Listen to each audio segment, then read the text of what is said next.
hermanos, Dios les bendiga. Vamos a comenzar hoy. No sé cuántos de ustedes vinieron la vez pasada o cuántos recuerdan de qué estábamos hablando. Pero vamos a hacer un pequeño resumen. El sábado pasado hablamos de el nuevo nacimiento.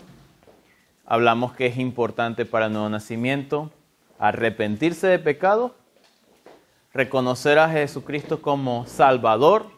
Eso significa que por medio de la fe en su sacrificio somos salvos y además reconocerlo como Señor, que es vivir conforme a como Él nos manda a vivir. Esto se hace colocando nuestra fe en Cristo Jesús. Y también hablamos de que hay razones por las cuales uno puede perder la salvación.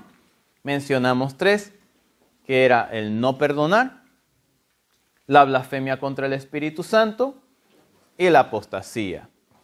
El sábado pasado simplemente o solamente llegamos hasta el no perdonar.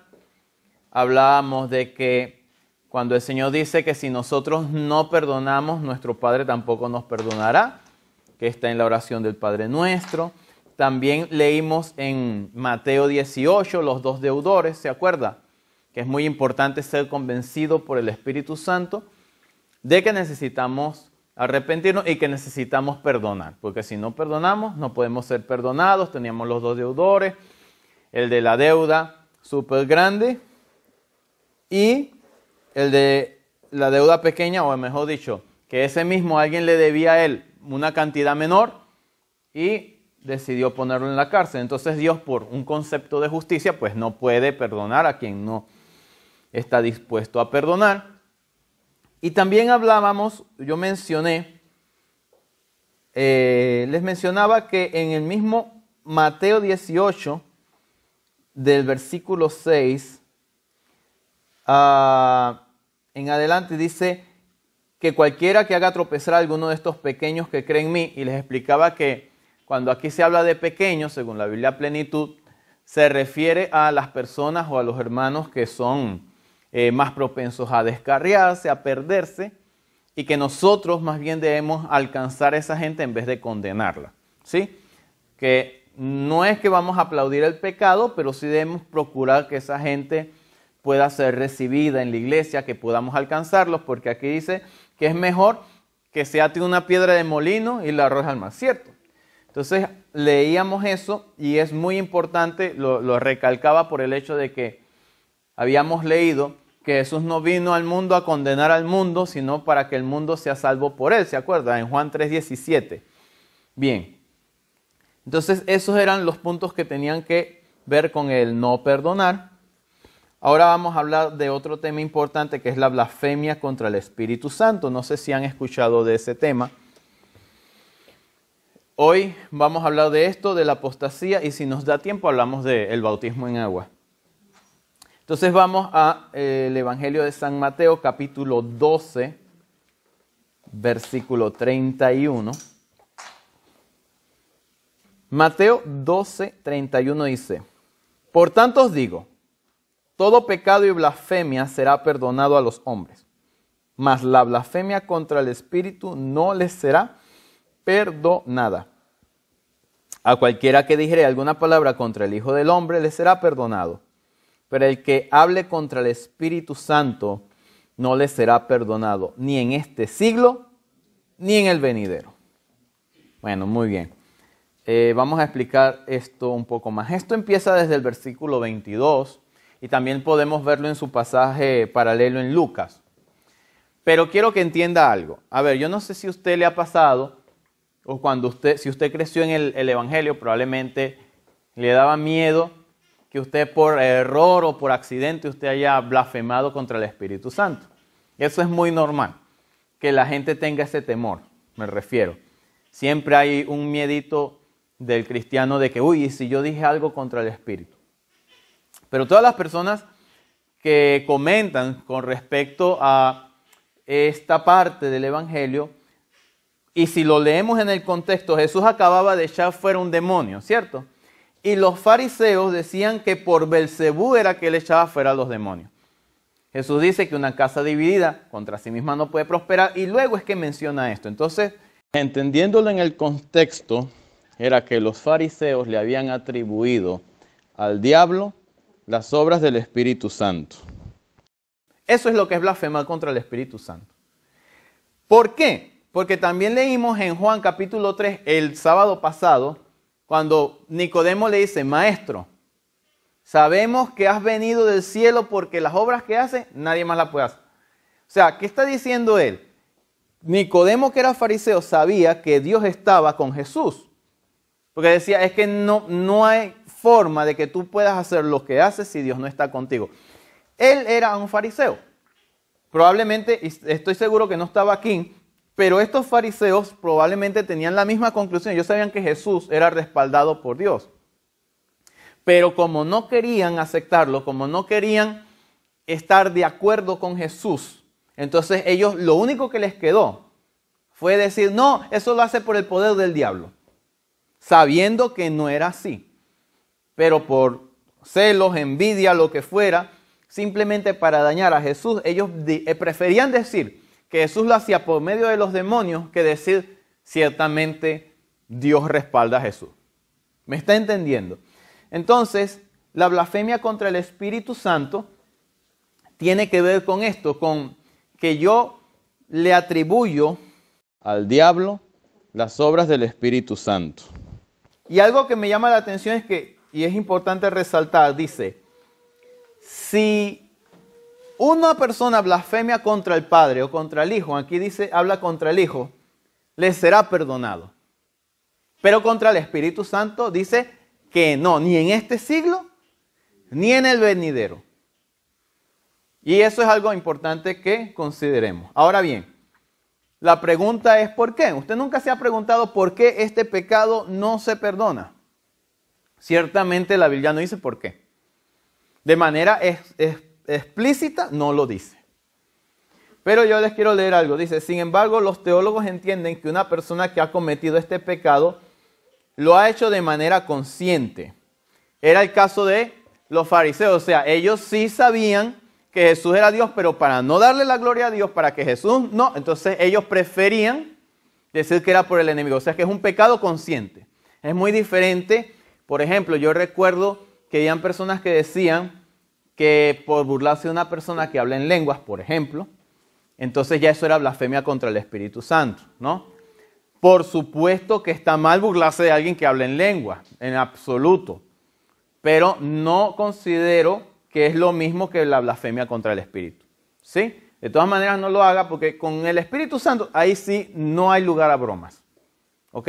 Ya con eso yo no bromeo. Y los que me conocen saben que me gusta bromear mucho. Pero eso es algo sagrado. O sea, ya con el Espíritu Santo ni se te ocurra. ¿No? Pero también tiene un sentido lógico. ¿Qué sucede? ¿Quién es quien nos convence de pecado, justicia y juicio? El Espíritu Santo. De modo que si una persona blasfema contra el Espíritu Santo, rechaza el Espíritu Santo, ¿quién lo puede convencer de pecado?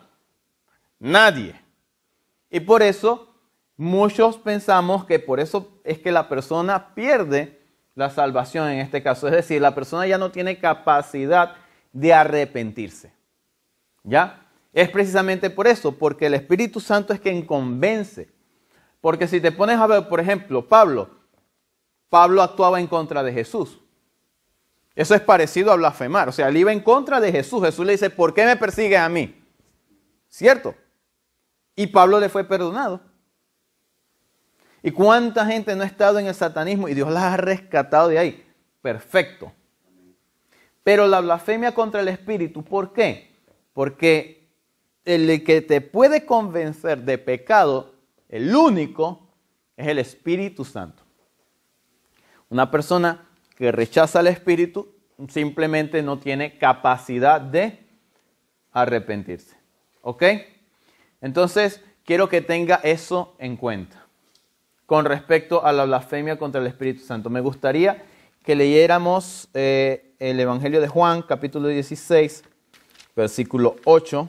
Dice, y cuando Él venga, hablando del Espíritu Santo, convencerá al mundo de pecado, de justicia y de juicio. Y aquí explica qué es.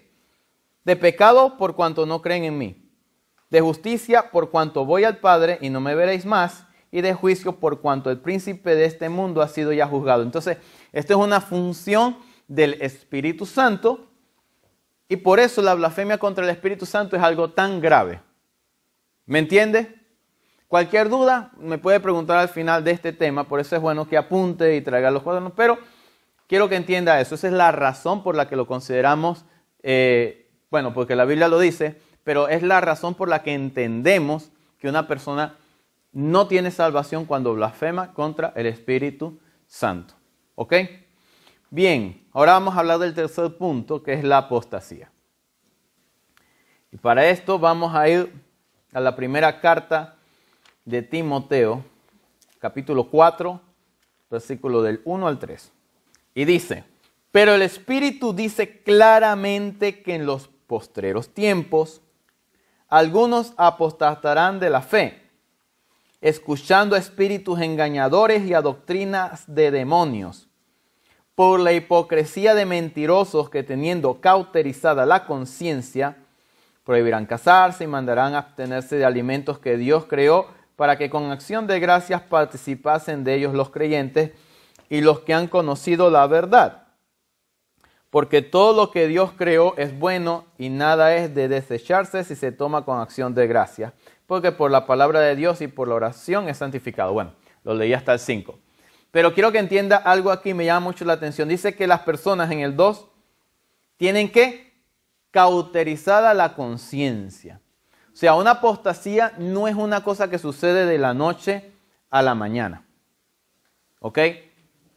Es que ya esta persona llega al punto de que su conciencia ha quedado cauterizada. ¿Qué significa eso? Que la persona peca y no siente absolutamente nada, ni piensa que tiene que arrepentirse de alguna forma. Como verán, todo esto tiene que ver con el arrepentimiento. ¿Ve? La falta de perdón es algo de lo que uno tiene que arrepentirse. La blasfemia contra el Espíritu Santo porque es el que te convence de pecado para que tú te arrepientas. Y la apostasía tiene que ver con lo mismo. ¿Qué es apostatar? Apostatar vendría siendo negar la fe, apartarse completamente, ¿no? Pero yo quiero que entienda que no es lo mismo que la persona que se enfrió y se fue de la iglesia. Quiero que entienda que no es lo mismo, porque una persona puede apartarse, se enfrió, cayó en pecado, la razón que sea, se apartó y puede volver. Pero la apostasía es un punto tal en que la persona es como que se divorcia del Señor. De hecho, el término de apóstata también se aplicaba a los cristianos. O sea, ellos decían que ellos habían apostatado de Moisés. ¿Por qué? Bueno, porque ellos habían entendido que había un nuevo pacto, entonces ya no se guiaban por lo que Moisés decía. ¿Me entienden? Entonces, para los judíos, los cristianos somos apóstatas de la fe de Moisés. ¿Me está entendiendo? Es para que entienda el concepto. Así es un apóstata, una persona que ya no cree, y esto es algo muy importante. El asunto es creer. ¿Por qué? Porque mucha gente piensa que mientras actúe moralmente no pasa nada. Pero el asunto es en qué pones tu confianza o tu fe para salvarte. Por ejemplo, no pensaba tocar este tema, pero hay personas cristianas que guardan la ley de Moisés. ¿Me entiendes? Entonces, mira, si tú no quieres comer ciertas carnes, pues no hace mal, eso es decisión de cada quien. El problema es que tú creas que por esas obras te vas a salvar. ¿Me entiendes? Y eso es lo que escribe Pablo en Gálatas, le escribió a los Gálatas todo un tema. Si alguien se siente medio judaizante, le hace la carta de Gálatas, porque explica muy bien Pablo de que la salvación es por fe y no por obra. Y explica eso bien. Pero así como puede ser con eso, puede ser con cualquier otra cosa. Simplemente lo pongo de ejemplo porque creo que es el más fácil de entender. Hay personas, si tú crees en el Señor, que tú te salvas por tus obras, que tú te salvas porque vienes a la iglesia y oras, hermano, tú tienes que nacer de nuevo entonces. No has nacido de nuevo. ¿Por qué? Porque si tú crees que te vas a salvar por obras, pues no. Así digas que eres cristiano, si tu fe está en tus obras, pues no sirve. La fe es en el sacrificio de Cristo, que fue suficiente para perdón de nuestros pecados. ¿Ok? Entonces vamos a otro pasaje.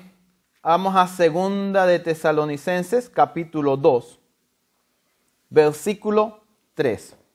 Mire, dice, nadie os engañe en ninguna manera, porque no vendrá sin que antes venga la apostasía y se manifieste el hombre de pecado, el hijo de perdición.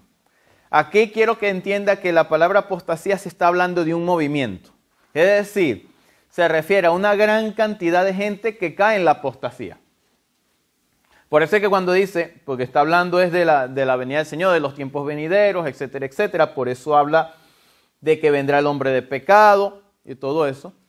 Él está diciendo que antes de eso va a venir una gran apostasía. Se refiere que mucha gente que profesaba la fe del Señor va a apostatar, va a caer en la apostasía. Por eso es que dice, no vendrá sin que antes venga la apostasía. Se refiere a eso, que mucha gente va a caer en eso, va a ser como un movimiento. Mucha gente va a negar la fe. ¿De acuerdo? Y eso tiene mucho sentido cuando leemos las cartas o los mensajes a las iglesias en Apocalipsis 2 y 3.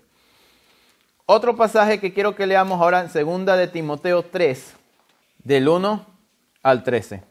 Dice, también debes saber esto, que en los postreros días vendrán tiempos peligrosos, porque habrá hombres amadores de sí mismos, avaros, vanagloriosos, soberbios, blasfemos, desobedientes a los padres, ingratos, impíos, sin afecto natural, implacables, calumniadores, intemperantes, crueles, aborrecedores de lo bueno, traidores, impetuosos, infatuados, amadores de los deleites más que de Dios. Andrés, pero esto no es gente del mundo. Dice que tendrán apariencia de piedad, pero negarán la eficacia de ella. A estos evita. Por eso lo incluyo aquí. Porque a veces pensamos que estos versículos pueden ser para el mundo. Y yo no digo que no. A veces yo miro el mundo, por ejemplo, cuando hablan del aborto y digo, sí, eso es lo más sin afecto natural que pueda haber. O sea, eso me parece el mejor ejemplo de gente sin afecto natural. Que tú quieras matar a tu propio hijo porque te place, que es el punto que estoy enfatizando, ¿no? Porque hay diferentes razones, no vamos a entrar en el tema, pero hay gente que tú ves que se deleita en eso. Pues eso es sin afecto natural.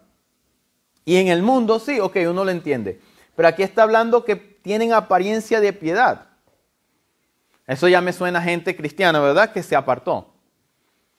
Dice, pero negarán la eficacia de ella. ¿Cómo? Bueno, con sus actos. Entonces dice, porque de estos son los que se meten en las casas y llevan cautivas a las mujercillas cargadas de pecado, arrastradas por diversas concupiscencias. Estas siempre están aprendiendo y nunca pueden llegar al conocimiento de la verdad. Y de la manera que Janes y Jambres resistieron a Moisés, así también estos resisten a la verdad. Hombres corruptos de entendimiento, réprobos en cuanto a la fe. Fíjate lo que está diciendo, que son corruptos de entendimiento, como cuando la conciencia está cauterizada. O sea, ellos no entienden por qué se tienen que arrepentir. Es como una persona que dice, no, es que yo no veo que el adulterio sea malo o la fornicación sea pecado.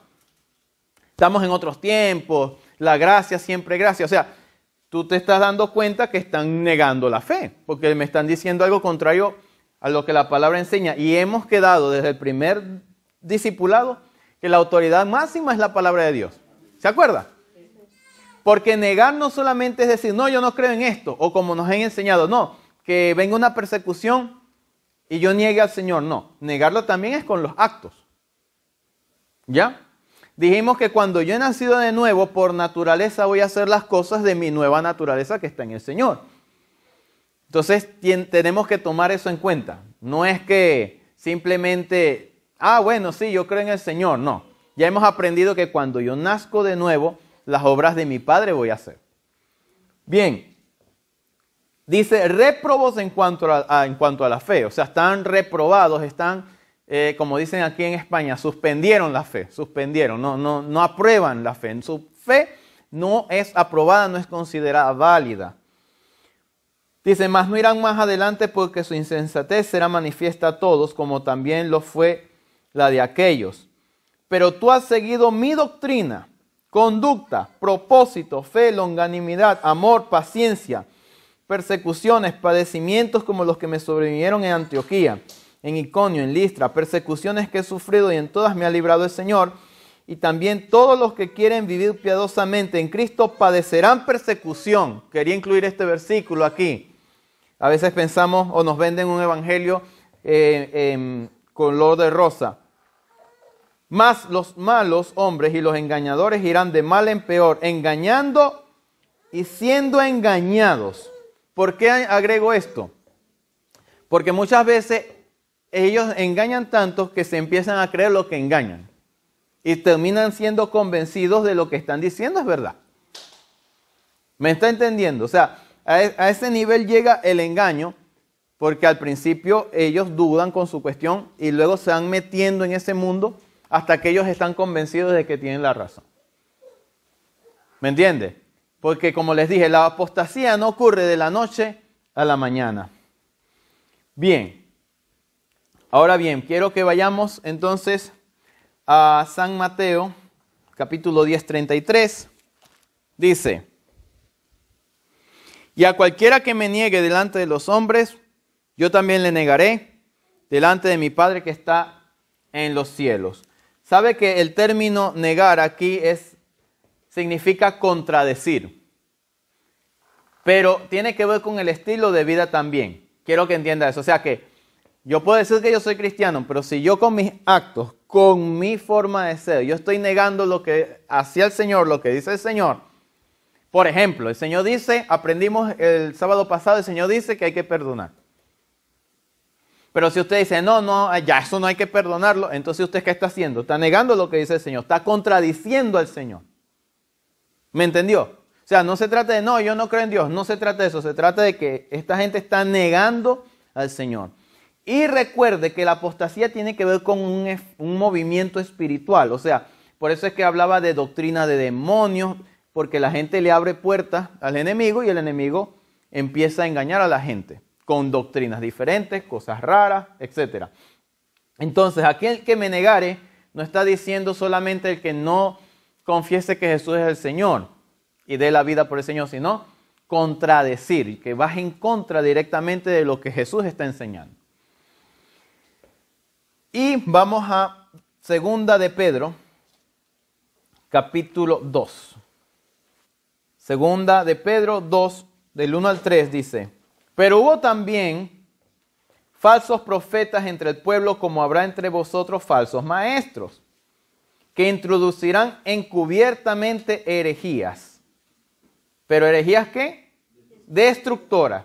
Ahora, me detengo aquí. Herejías, originalmente era un término que tenía que ver con un pensamiento propio. ¿Ya? Luego el significado de esta palabra cambió.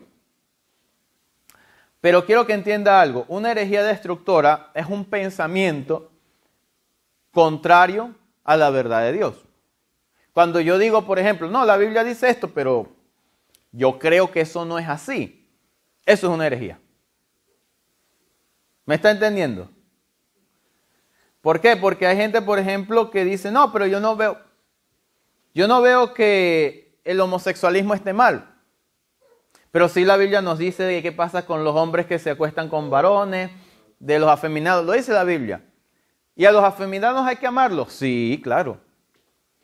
Pero eso no quiere decir que la Biblia no diga que eso es pecado, como también es pecado mentir, como también es pecado el chisme, por si no se había enterado, el hermano espiritual que me escucha, ¿no? Entonces, es un pecado, ok, y todos los que hemos pecado necesitamos ¿qué? Arrepentirnos de nuestros pecados. Entonces, cuando ya tú dices, sí, pero yo no creo que ahí sí no comparto, no, aquí no hay democracia. Entonces, aquí yo creo lo que el Señor me dice. Cuando tú dices, no, pero yo no creo eso, tú estás cayendo en ¿qué? En una herejía. Entonces dice, herejías destructoras, y aún negarán al Señor que los rescató, atrayendo sobre sí mismos destrucción repentina, y muchos seguirán sus disoluciones, por causa de los cuales el camino de la verdad será blasfemado, y por avaricia harán mercadería de vosotros con palabras fingidas. Sobre los tales ya de largo tiempo la condenación no se tarda y su perdición no se duerme. Fíjate que aquí está hablando de la gente que hace mercadería del Evangelio, ¿no? Ahora bien, y usa directamente esa palabra, aquí dice mercadería. Vamos al versículo 14. Fíjate lo que sigue diciendo, porque aquí da una serie de ejemplos. En el 14 dice, tienen los ojos llenos de adulterio, no se sacian de pecar, seducen a las almas inconstantes, tienen el corazón habituado a la codicia y son hijos de maldición. Han dejado el camino recto. ¿Te das cuenta que habla de apostasía? Han dejado el camino recto, estuvieron ahí, ya lo dejaron. Dice, y se han extraviado siguiendo el camino de Balaán, hijo de Beor, el cual amó el premio de la maldad y fue reprendido por su iniquidad, pues una muda bestia de carga, hablando con voz de hombre, refrenó la locura del profeta. ¿De qué me está hablando? De Balaam. ¿Quiénes conocen a Balaam? Balaam era un profeta que oía la voz de Dios. Tenía el don, tenía el ministerio, pero su corazón no. Entonces le ofrecieron dinero para maldecir al pueblo de Israel. Y él por dinero hacía el trabajo. Bueno, si me das tanto, sí, pero eso sí, yo puedo decir nada más lo que Dios me diga que diga. Y terminaba bendiciéndolo. ¿Pero qué pasó? Fíjese que aquí, si seguimos leyendo, dice, el cual amó el premio de la maldad y fue reprendido por su iniquidad, pues una muda bestia de carga, hablando con voz de hombre, refrenó la locura del profeta. Pero este hombre terminó enseñando al rey enemigo, mira, yo no los puedo maldecir, pero si ellos pecan, si ellos idolatran, si ellos tal, ahí sí vas a poder vencerlo. Entonces le dio la estrategia clave para que el rey enemigo venciera al pueblo de Dios. ¿Por qué? Por dinero. Y hoy día hay mucha gente, pastores, ministros, apóstoles, obispos, arzobispos, lo que tú quieras ser, que se venden por dinero. Esto es peligrosísimo. Es peligrosísimo. Y ojo, que yo estoy de acuerdo con el diezmo, las ofrendas, hasta las primicias, muchas cosas. Pero tú tienes que entender cómo es que la Biblia te está enseñando el principio para saber aplicarlo. Porque hay gente que dice barbaridades de las cuales no quiero hablar. Pero el espíritu es el mismo, ¿ya? Hay gente que se hace llamar ministro y por los cuales el evangelio es blasfemado, pero se han vendido al dinero, a Mamón, al espíritu del dinero, ¿sí? Bueno. 17 dice, estos son fuentes sin agua y nubes empujadas por la tormenta, para los cuales la más densa oscuridad está reservada para siempre. Pues hablando palabras infladas y vanas, seducen con concupiscencia de la carne y disoluciones a los que verdaderamente habían huido de los que viven en error. O sea que hay gente que está bajo esa autoridad, sinceramente buscando al Señor, pero en el lugar equivocado. Y esta gente lo que hace es empujarlos hacia el mal. Aquí nos lo está diciendo, dice, les prometen libertad y ellos son mismos esclavos de corrupción, porque el que es vencido por alguno es hecho esclavo del que lo venció. Ciertamente, si habiéndose ellos escapado de las contaminaciones del mundo por el conocimiento del Señor y Salvador Jesucristo, enredándose otra vez en ellas, son vencidos, su postrer estado viene a ser peor que el primero. Nos recuerda cuando el espíritu sale y se trae a 7 más, ¿verdad? Que es el mismo pasaje de la blasfemia contra el espíritu, por cierto. Porque mejor, versículo 21, porque mejor les hubiera sido no haber conocido el camino de la justicia, que después de haberlo conocido volverse atrás del santo mandamiento que les fue dado. Creo que con esto queda claro bastante bien lo que es la apostasía.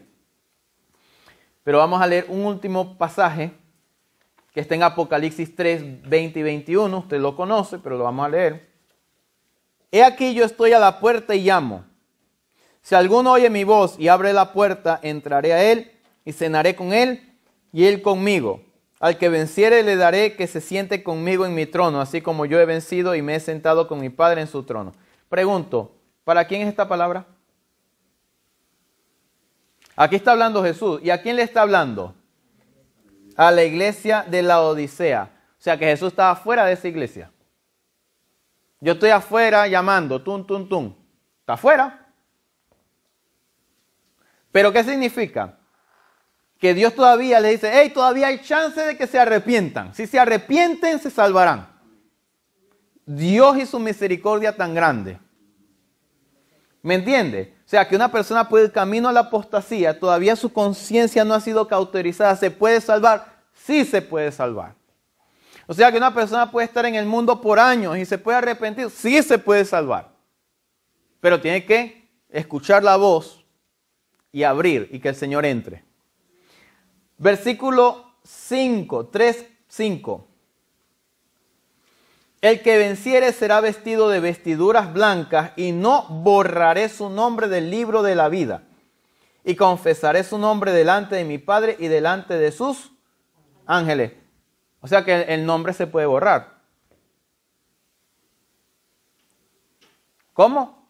Sí, en el libro de la vida su nombre puede ser borrado. Porque aquí dice, y no borraré. O sea que se puede borrar. ¿Se da cuenta? Que no hay salvo siempre salvo.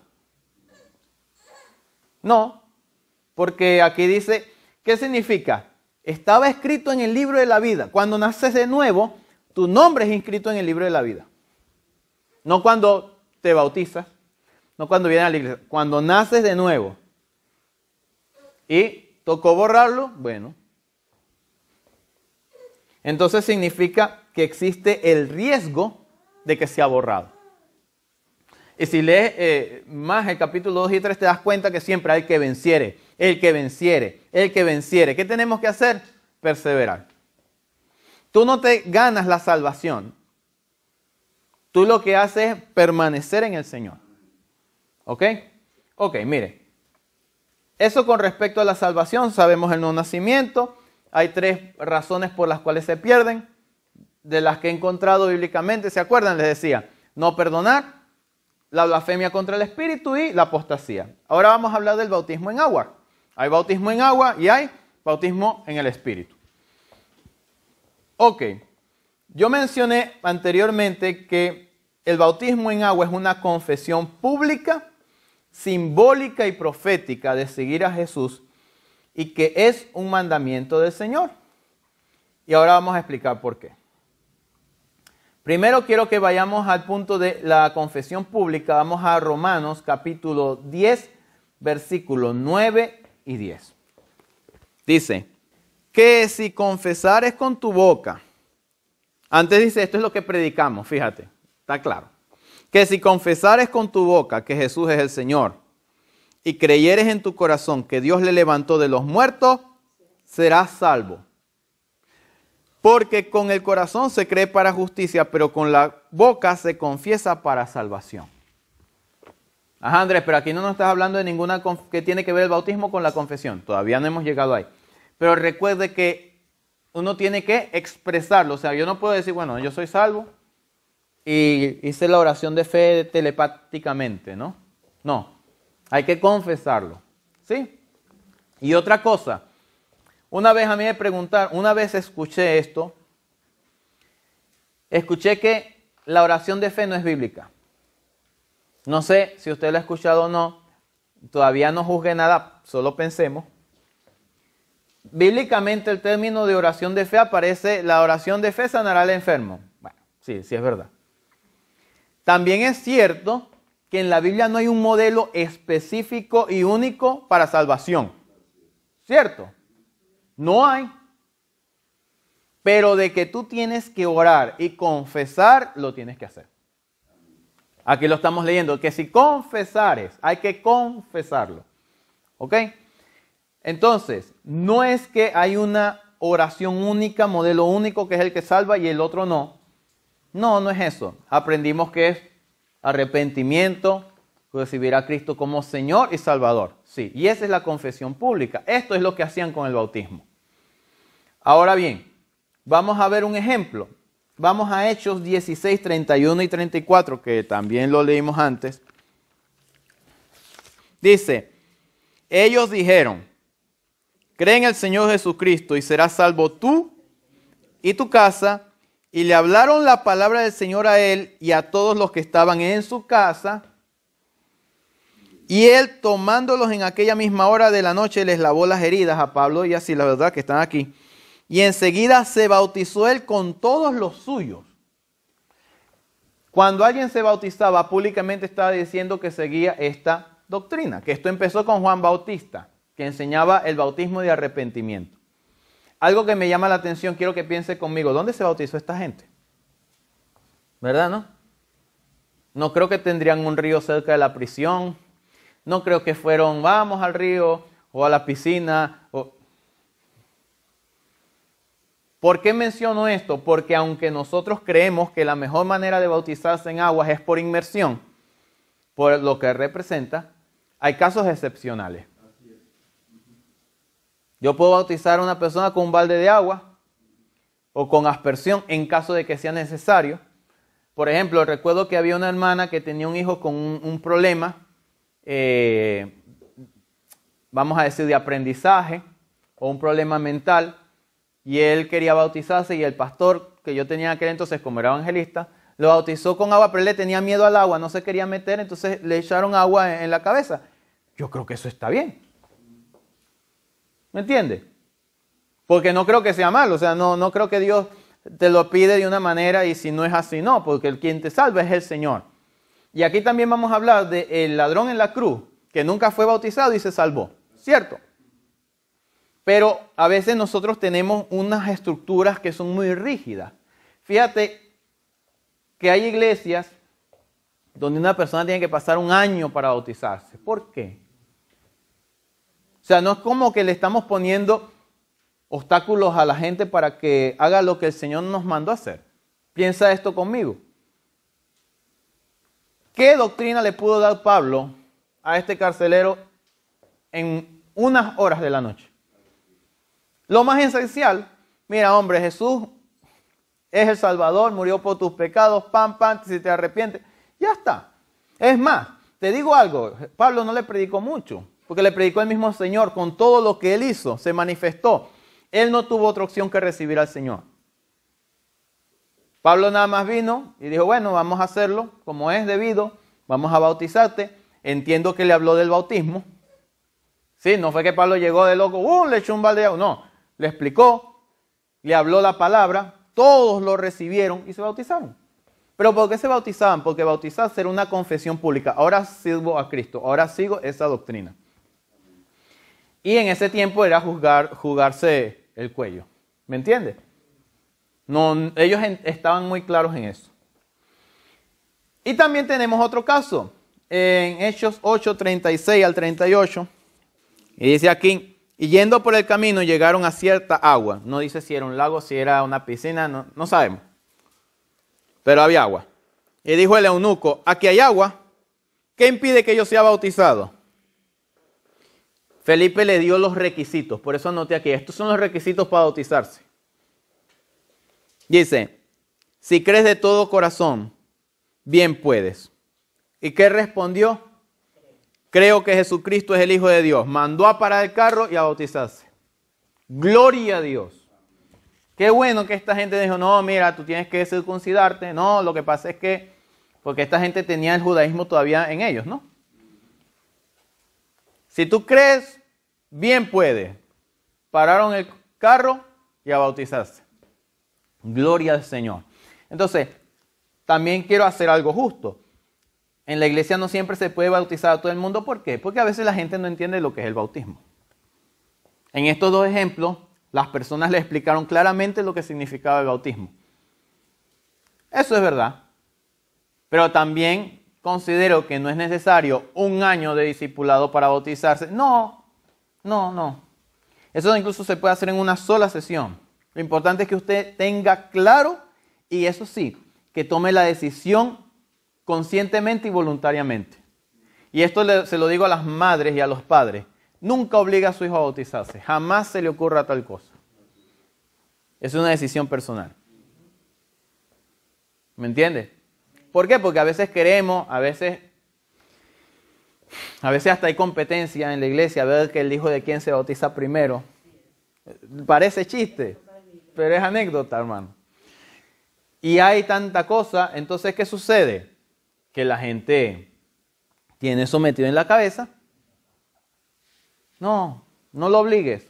Órale al Señor para que el Espíritu le convenza. El Espíritu sí convence. ¿Ok? Bien. Otra cosa que quiero recalcar es que además las personas confesaban sus pecados. Vamos a Mateo, San Mateo capítulo 3, 6. Y luego vamos a leer el mismo pasaje en Marcos. Y dice, y eran bautizados por él en el Jordán, confesando sus pecados. O sea que las personas, entiendo que bajaban al agua, confesaban sus pecados ante Juan el Bautista y ante Dios y ¡boom!, los sumergían. Claro, yo tampoco le voy a decir, hermano, vamos a hacerlo así porque por razones de sabiduría hay gente que utiliza las confesiones de los pecados de otro en contra del hermano. Y nosotros, como sí tenemos, ¿verdad? Dios nos dio entendimiento, pues no es necesario hacerlo así. Pero algo que sí es indiscutible es que todo el que se va a bautizar tiene que confesar sus pecados. Todo. Si no, ¿a qué vas? El bautismo en sí es una confesión, es un simbolismo de que yo confieso mis pecados. Entonces, claro, hoy día muchas veces hacemos esta confesión de pecados más en la liberación. Bueno, sí, bien. Pero antes, mira, lo hacían en el mismo bautismo, ahí enterraban ese viejo hombre y se acabó. Ahora, ¿qué tiene que ver esto de confesar los pecados con el bautismo? Fíjese que vamos a leer Marcos 1:4. 1:4, bautizaba a Juan en el desierto y predicaba el bautismo de arrepentimiento para perdón de pecados. Así lo llamaba. O sea, el bautismo en agua, que era lo que hacía Juan, porque dice que él bautizaba en agua, pero vendría otro que bautizaría con el Espíritu, ¿no? Sí, fíjate que en el versículo 8 de ahí mismo dice, yo a la verdad os he bautizado con agua.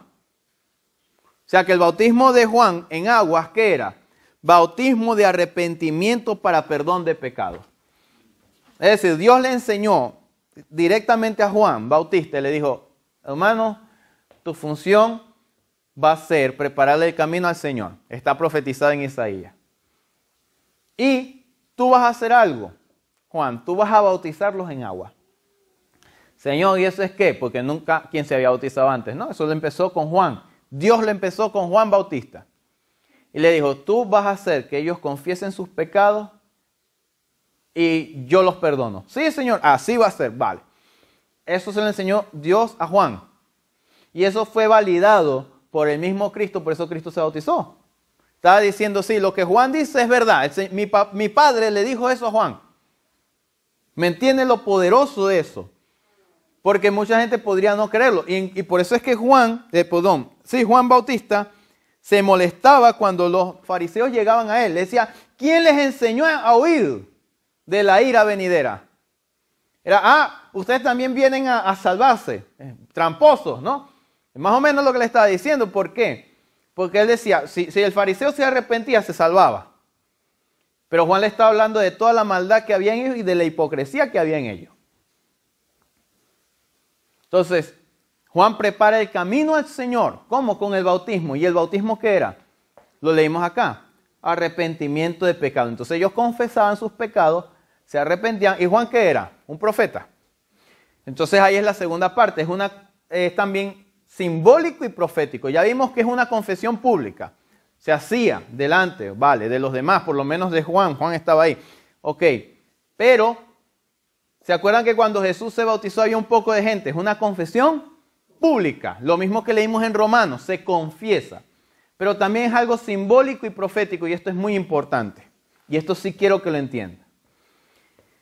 Cuando nos sumergimos en aguas para ser bautizados, estamos diciendo que morimos al mundo, al viejo hombre, la antigua naturaleza, y resucitamos para Cristo. Pero esto no es solamente simbolismo. Esto quiero que lo entiendan, porque muchas veces solo se habla de que, bueno, representa, es simbólico, no. Sino que cuando se hace con el entendimiento, cuando yo entiendo a lo que voy, activo el poder de Dios que se ha desatado para que ya no seamos más esclavos del pecado. Es decir, que si yo me bautizo con todo el entendimiento, no debería por qué tener un pecado recurrente en mi vida. Aunque la liberación, yo creo en la liberación y a veces es necesario, en términos generales, esto debería acabarse con el bautismo. Voy a seguir leyendo y eso se lo voy a explicar. No crea que Lo dejamos así, cerramos.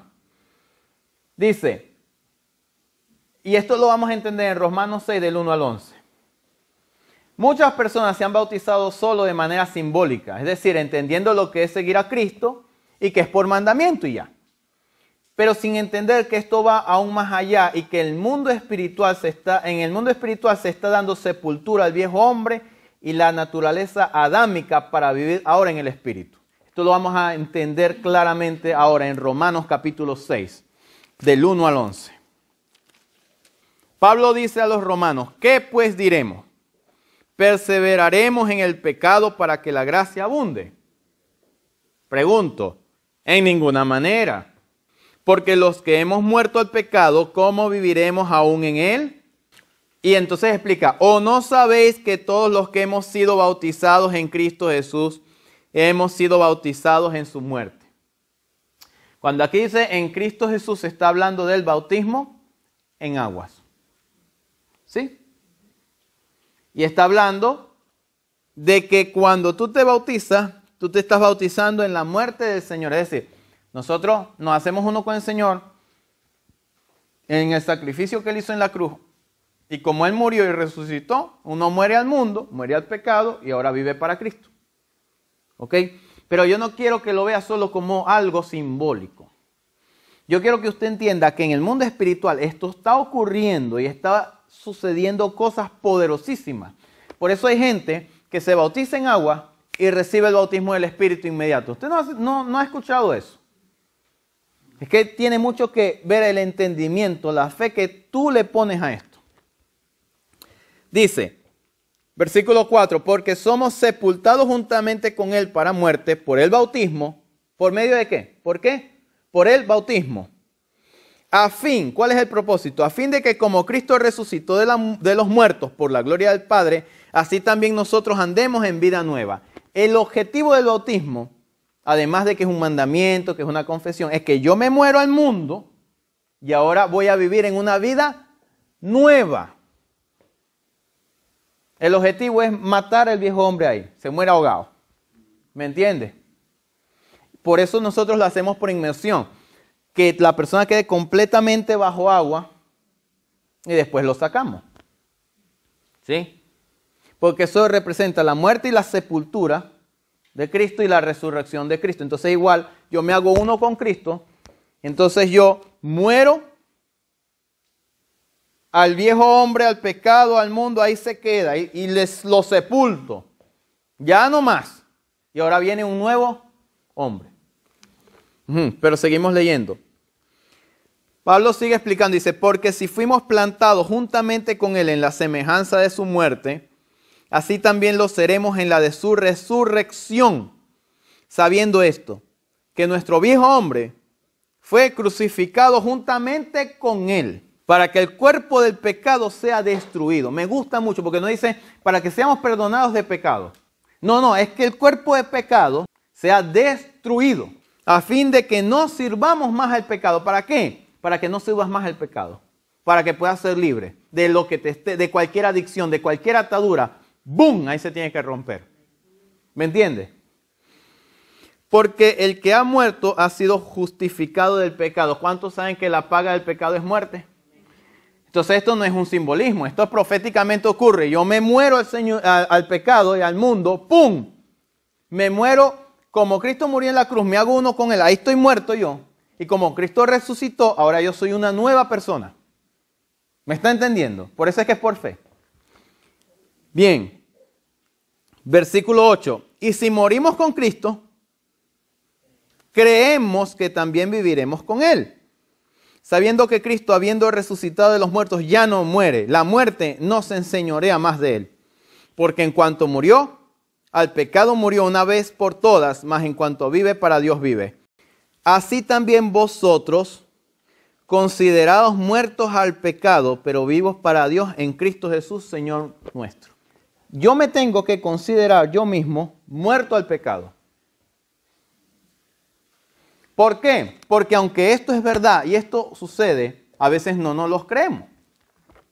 Entonces viene la tentación y dice, ay, pero es que yo soy débil. Y pum, ahí voy. No, El Señor me libró realmente. El Señor, Jesucristo no vino, escúchame algo. Jesucristo no vino solo para que fuéramos perdonados de nuestros pecados. Él vino para destruir el pecado. Es muy diferente. Él no vino para que tú peques todos los días y pidas perdón y pidas perdón y pidas perdón. Él vino para santificarte. Es decir, te voy a dar mi naturaleza para que ya tú no peques más. Gloria a Dios. Yo sí digo gloria a Dios. Hermano, esto es maravilloso. Ahora, digo yo, entonces ¿para qué la liberación? No hace falta, ¿verdad? Si todos, porque muchas veces no lo entendemos. Y hay muchas cosas, hay casos que hay que atender de manera particular. Hay que enseñarle que la liberación es pan de los hijos, que nosotros tenemos derecho. Pero quiero decirte algo, si tú entiendes esto, tú entiendes que tú fuiste sepultado con Cristo por medio del bautismo, es algo profético, por eso digo que es algo profético. ¿Cuál es la diferencia? Que cuando tú haces algo profético tiene poder. El simbolismo es como una bandera. Bueno, el azul representa el mar. Esto, no.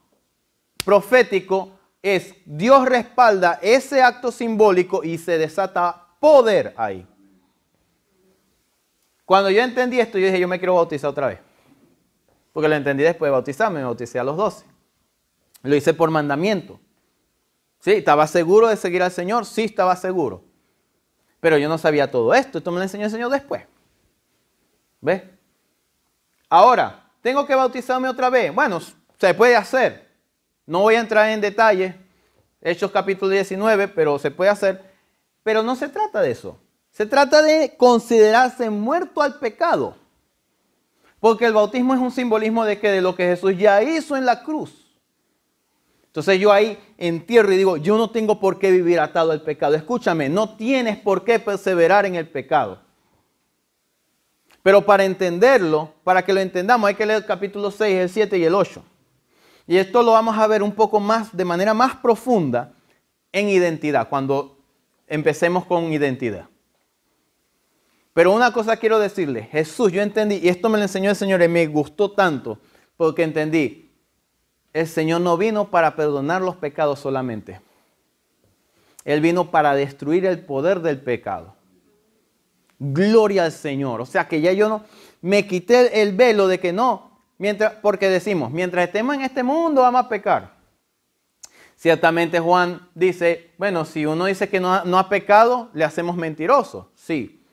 Pero Juan también me enseña que el que ha nacido de Dios no practica el pecado. Entonces, ¿por qué ataduras? Porque caemos en el engaño del enemigo. Por eso yo tengo que considerarme muerto al pecado. Hermano, un muerto puede pecar. ¿Cómo tienta usted un muerto? Está muerto. Un muerto tendrá falta de perdón. Un muerto tendrá celos. Ay, aquella tumba es más bonita que la mía. No. No hay. No hay. Considerados muertos al pecado. Gloria al Señor. No hay celos, no hay envidia, no hay contienda, no hay falta de perdón, no hay inseguridad, no hay temor. ¡Pum! Blindado. Toca. No hay nada. ¿Por qué? Pero yo necesito considerarme muerto al pecado. Por eso Pablo sigue. Entonces, no reine pues el pecado en vuestro cuerpo, porque si tú te sometes otra vez, te vuelves a ser esclavo. Y Romanos 6, 7 y 8 es muy importante. Pero quiero que entiendas algo. Dios ya desató esto para nosotros. En el bautismo. Por eso el bautismo, yo amo el bautismo, es maravilloso. Porque, Señor, hoy vamos a sepultar a fulano, gloria a Dios. Lo vamos a sacar nuevecito de paquete, con naturaleza nueva. Pero hay que hacerlo con el entendimiento. Es un acto profético. Se va a morir fulano, que era el más chimoso de la iglesia, vamos a bautizarlo de una vez. ¡Pum! Lo dejamos ahí bien remojado un buen rato, ¿no? Ahora sí, fuera. Para que entonces ahora con esa lengua hable cantos, himnos y cánticos espirituales. Ahora sí, salmos, himnos y cánticos espirituales. Gloria a Dios. ¿Me entiendes? Pero es que yo necesito considerarme muerto al pecado y saber hacer esto. Entenderlo, apropiarme de eso con fe. Entonces, más importante que el bautismo en agua es vivir conforme a la revelación del bautismo. Hay personas que creen que el bautismo es un requisito obligatorio para salvación. Sin embargo, el caso del ladrón en la cruz nos muestra lo contrario. Esto ya estamos por terminar. San Lucas 23, 43. 42, 43 lo podemos leer. Dijo a Jesús, acuérdate de mí cuando vengas en tu reino. Entonces Jesús le dijo, de cierto te digo que hoy estarás conmigo en el paraíso. Si usted lee, habían dos ladrones en la cruz. Uno le dijo, bueno, si eres el Hijo de Dios, sálvate tú. Y el otro, chico, no temes a Dios, estás a punto de morirte y no temes a Dios. Nosotros lo que hicimos, sí nos los merecíamos. ¿Qué está haciendo ahí? Confesión de pecado. Acuérdate de mí cuando estés en tu reino. ¿Sabes qué? Tú sí eres el Mesías y tú vas a reinar. No te olvides de mí. Lo reconoció como Señor y Salvador. ¡Pum! Se salvó. En la recta final. Yo creo que es uno de los actos de misericordia más grandes escritos en la Biblia. Porque Jesús en el último momento salvó a ese hombre. Gloria a Dios. Estaba en la cruz, estaba ministrando Jesús. Estaba en la cruz, estaba evangelizando. Pero no se bautizó el hombre. ¿Qué diríamos en las iglesias? No puede porque no fue bautizado. No puede ministrar. No puede servir. No sirve para nada el hermano porque no está bautizado. Error. Vamos a leer Hechos 10, 40 al 48. Y este sí es el último pasaje que tengo aquí anotado. Mientras aún hablaba Pedro estas palabras, el Espíritu Santo cayó sobre todos los que oían el discurso. Y los fieles de la circuncisión que habían venido con Pedro se quedaron atónitos de que también sobre los gentiles se derramase el don del Espíritu Santo. Porque los oían que hablaban en lenguas y que magnificaban a Dios. Entonces respondió Pedro, ¿puede acaso alguno impedir el agua para que no sean bautizados estos que han recibido el Espíritu Santo también como nosotros? Y mandó bautizarles en el nombre del Señor Jesús. Entonces le rogaron que se quedase por algunos días. Mira, una cosa impresionante. Yo quiero que entiendan, uno lo lee bonito hoy día, pero Dios tuvo que tratar de una manera directa con Pedro, porque Pedro no entendía que la salvación fuera para los gentiles. Los cristianos eran la iglesia judía, eran judíos cristianos, ¿no? Aunque en el Pentecostés se salvó mucha gente, entendemos que ahí se salvó gente que no era judío cristiana, como Cornelio, ¿no? Ahora, me gusta este pasaje porque la lógica de Pedro es muy sencilla. Si estos que son gentiles, que para mí es un oprobio estar con ellos, les explico, miren, humanamente hablando, en términos humanos, un judío no entra en casa de un gentil. Pero el Señor justo ahorita me acaba de explicar, me enseña que yo no puedo llamar a inmundo lo que Él ha limpiado. Ajá, entonces, ¿por qué estoy aquí? Entonces Cornelio le explica, no, y Cornelio hizo una célula y mandó a traer gente y todo, ¿ves? Entonces Pedro, mientras les predicaba, ¡pum!, recibieron el bautismo. O sea, Pedro no impuso mano, nadie puso, ay, yo quiero que oren por mí, nada. Pedro estaba ahí, Isaías capítulo 60, y en eso, ¡pum!, cae el Espíritu Santo sobre ellos. Pero Pedro no fue solo, se fue con unos hermanos de la iglesia que eran cristianos, creyentes en el Señor, amaban a Dios. Pero decían, no, la salvación para los judíos. ¿Por qué? Porque todavía no habían entendido. ¿Qué sucede? Y Pedro dice, si Dios los bautiza con el Espíritu Santo, ¿quién soy yo para no bautizarlos con agua? ¿Por qué? Porque se entiende que una persona es salva primero y luego es bautizada con el Espíritu Santo. ¿Sabe? ¿Por qué? Porque primero Dios por eso envía a Juan y dice, primero yo envío para que bauticen con agua, pero después viene otro que bautiza con el Espíritu Santo, que es Jesús. Entonces, ¿qué sucede? Que él dice, si yo me voy a oponer a que un gentil sea bautizado, imposible si ya Dios lo bautizó con el Espíritu. Y mandó a que se les bautizase. Ahora se ve muy bonito, pero imagínate el problema en que se metió Pedro ahora. Ahora Pedro tiene que explicarle a la gente que él bautizó gente gentil y eso no le gusta a la iglesia. Porque la iglesia tiene su forma religiosa, doctrinal de ver las cosas. Esto después se entendió más adelante, Dios lo habló por medio de los apóstoles, lo entendieron. Y lo fueron entendiendo poco a poco y por eso Dios levantó a Pablo para que le predicara a los gentiles. Porque la iglesia de los 11 apóstoles se quedaron con los judíos. Dijeron, vamos a hacer una cosa. Pablo, tú ve a los gentiles y nosotros nos quedamos a los judíos. Principalmente así lo podemos leer por lo menos en la Biblia. Si hay otros registros históricos más allá, bueno, pero entendiendo lo que nos enseña la Biblia. Ahora, ¿qué les quiero decir? El bautismo en agua es un sello, ¿ves? Que era como, bueno, si ellos ya recibieron a Cristo, que se bauticen en agua, que se haga público. Ya está. Yo no me puedo oponer. Entonces, por eso quería leerles este pasaje. Dice, no obstante, es un mandamiento y en la medida de lo posible hay que cumplirlo. Porque bueno, ellos eran, ¿qué? Gentiles, no se habían bautizado en agua y recibieron el bautismo en el Espíritu. Pero aún así se les mandó a bautizar en agua porque era un mandamiento del Señor.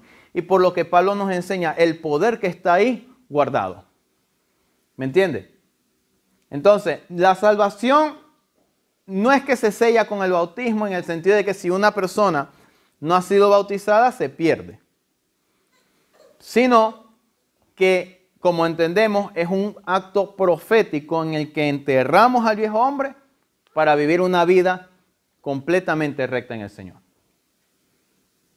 Y es importante tanto el bautismo en agua como el bautismo en el Espíritu Santo, que eso lo vamos a ver el próximo discipulado. Amén. Vamos a orar entonces.